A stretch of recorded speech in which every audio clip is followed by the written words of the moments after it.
माननीय मुख्यमंत्री जी ने इस तरह से आरक्षण देकर के उनको आगे बढ़ाने का काम किया है, मुखिया जनप्रतिनिधि के रूप में और बहुत सारे पदों के रूप में उनको सुशोभित किया है। उनके अपने नामों से उनके नाम से उनको जानने का सबको हक दिया है।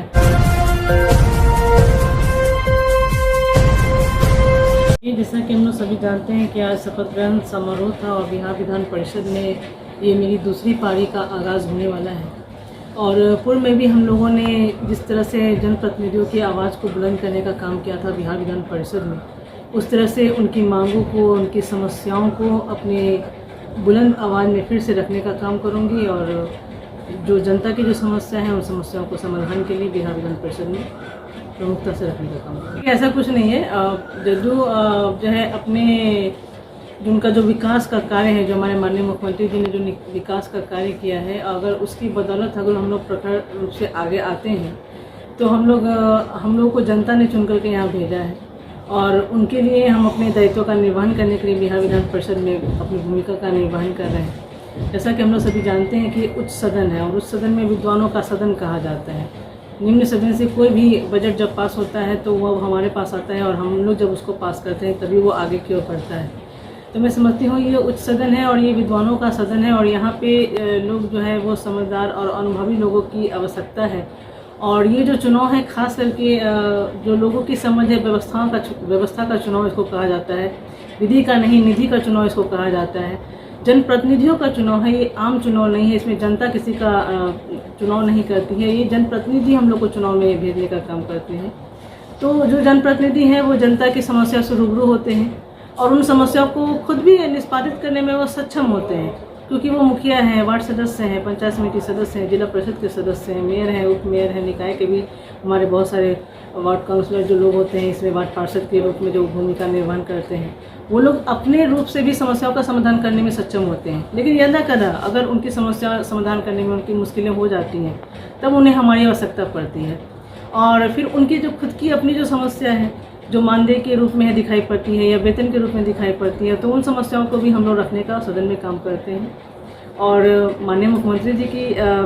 विकास पुरुष कहा जाता है और माननीय मुख्यमंत्री जी ने जिस तरह से विकास किया है पूरे बिहार का, मैं समझती हूँ कि किसी के आंखों से नहीं दिखाई पड़ने वाला बात नहीं है, विकास दिखाई पड़ता है, चाहे वो सड़कों का जाल के रूप में दिखाई पड़े या बिजली की बत्ती के रूप में हम लोग हमेशा उसको अनुभव कर सकते हैं। और चाहे नल के जल में हम लोग देख सकते हैं कि पानी जो है किस तरह से आज हमारे गांव में खास करके, और तो शहरों की तो बात छोड़ दे, गांव में भी आज हर घरों में नल का जल मिल रहा है, हर घर में जो है बिजली बत्ती जल रही है। आरक्षण के माध्यम से हम महिलाओं को देखते हैं, जहाँ पे हम लोग सबका साथ और सबका विकास की बात करते हैं, हमारे एनडीए गठबंधन हम लोग साथ में है, हम लोग न्याय के साथ विकास करने की बात करते हैं, हम लोग ने आरक्षण दिया सभी तरह की जातियों को लेकर के, लेकिन उसमें भी हमारी जो महिलाएं जो थी, जो पीछे थी, पिछड़ी हुई थी, चाहे वो उच्च जाति की थी, चाहे वो निम्न जाति की थी, या वो ऊंची जाति से बिलोंग करती थी या निम्न जाति से बिलोंग करती थी, कहीं भी महिलाओं का जो है उनकी भूमिका को नहीं देखा जाता था, चाहे वो कितनी भी पढ़ी लिखी हो, सक्षम हो, अनुभवी हो, फिर भी उसके लिए कोई सोचा नहीं करता था। जिसके बारे में उसके घर के माता पिता ने नहीं सोचा, जिसके बारे में उसके परिवार ने नहीं सोचा, समाज में नहीं सोचा, उसको हमारे माननीय मुख्यमंत्री जी ने आरक्षण के माध्यम से फिर से पंचायत प्रतिनिधियों में 50% का आरक्षण दिया। 35% आरक्षण उन्होंने रोजगार सेवाओं में देने का काम किया। 37% का आरक्षण पुलिस की बहाली में देने का काम किया। तो जो महिलाएं जो पहले निर्बल होती थी, असहाय होती थी, वो सबल होकर के आज हमारे सड़कों पे दिखाई पड़ती हैं, आर्म्स लेकर के हम लोगों के सुरक्षा में जो है आगे बढ़ने का काम करती हैं। तो मैं समझती हूँ कि इस तरह से बहुत सारी बातें हैं जो हमारे माननीय मुख्यमंत्री जी ने करने का काम किया है और यही वजह है जो विपक्ष भी है वो पीछे में उनकी तारीफें करते थकते नहीं हैं, लेकिन कैमरे के सामने आकर के थोड़ा वो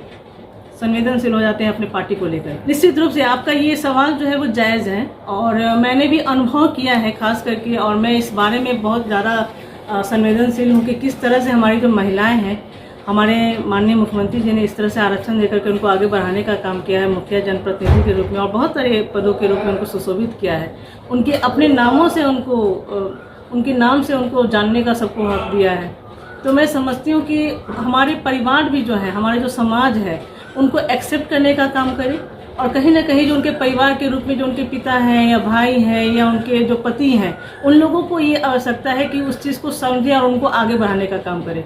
तो आज जो है राजू यादव जो कि मेरे पति हैं, जो पूर्व में विधान पार्षद हुआ करते थे और आज जब मैं विधान पार्षद के रूप में हूँ, जिस तरह से उन्होंने मुझे आगे बढ़ाने का काम किया, मैं चाहूँगी कि आप लोग के माध्यम से भी मैं ये कहना चाहूँगी कि हमारे जितने भी जनप्रतिनिधि हैं और उनके जो परिवार के सदस्य हैं वो इस चीज़ को समझें और उनकी इस आरक्षण का लाभ उठाएं, और ताकि जो महिलाएं जो सबल हैं, जो समझदार हैं, जो उनके पास भी थोड़ी अपनी भी बुद्धि है, उसका उपयोग कर सकें और वो समाज में अपनी भूमिका का निर्वहन कर सकें। जितने भी हमारे त्रिस्तरीय पंचायत प्रतिनिधि हैं, जितने भी हमारे नगर निकाय के जनप्रतिनिधि हैं, उन सभी को मैं बहुत ही दिल से आभार प्रकट करना चाहूँगी, क्योंकि जिस तरह से उन्होंने मुझे पहले भी वोट देने का काम किया था, इसके पूर्व भी उन्होंने मेरे पति राजू यादव जी को वोट देने का काम किया था। तो अगर मिला जुला करके हम लोग देखें तो ये तीसरी बार हम लोग की हैट्रिक ये जीत हो रही है, और हर बार हमारी जो जितनी जनता है उन्होंने हमें प्यार दिया है, अपना विश्वास दिया है, भरोसा दिया है वोट के रूप में। तो पुनः मैं उनको अपने दिल से आभार प्रकट करती हूँ और उनको ये विश्वास दिलाना चाहूँगी कि जिस तरह से उन्होंने अपना विश्वास और भरोसा हम लोग के ऊपर जताया है, उनकी समस्याओं को हम लोग जो है हमेशा विधान परिषद में सबलता के साथ, प्रमुखता के साथ उठाने का काम करेंगे और समस्याओं के निदान के लिए प्रगतिशील होंगे।